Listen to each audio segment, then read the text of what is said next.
വയനാട് പുൽപ്പള്ളി പാതിരയിൽ അമ്മയെ മർദ്ദിച്ച മകനെതിരെ കേസെടുക്കാൻ പോലീസ്. മർദ്ദന ദൃശ്യങ്ങൾ പുറത്തുവന്നതിന് പിന്നാലെയാണ് തീരുമാനം.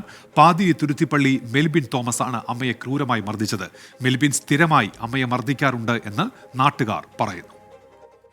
സുർജിത്ത് അയ്യപ്പത്തോണ്ട് വിവരങ്ങളുമായി ഇപ്പോൾ വയനാട്ടിൽ നിന്ന്. സുർജിത്ത്, ഈ ദൃശ്യങ്ങൾ പുറത്തുവന്നതിന്റെ അടിസ്ഥാനത്തിലാണല്ലോ അല്ലെ പോലീസ് നടപടിക്കൊരുങ്ങുന്നത്? സുർജിത്ത്, തീർച്ചയായും ഈ ദൃശ്യങ്ങൾ നേരത്തെ പ്രചരിക്കുന്നുണ്ടായിരുന്നു. കാരണം മിനിഞ്ഞാന്ന് വൈകിട്ടാണ് ഈ സംഭവം ഉണ്ടായത്. ആ ദൃശ്യമാണ്.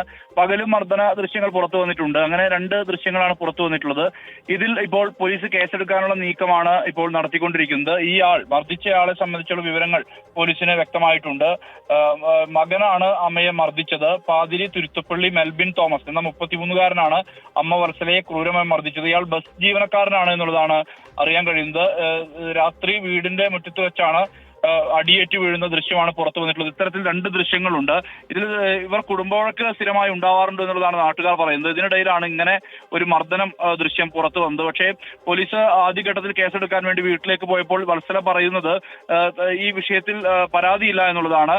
പരാതി ഇല്ലെങ്കിൽ പോലും ഇതിനകത്ത് കൃത്യമായ രീതിയിൽ മർദ്ദനം നടക്കുന്ന ദൃശ്യമാണ് പുറത്തു വന്നത്. അതിൽ സ്വമേധയാ കേസെടുക്കുന്ന നടപടിയിലേക്ക് പോലീസ് കടക്കാനുള്ള ശ്രമമാണ് ഇപ്പോൾ ഉള്ളതെന്നാണ് നമുക്ക് അറിയാൻ കഴിയുന്നത്.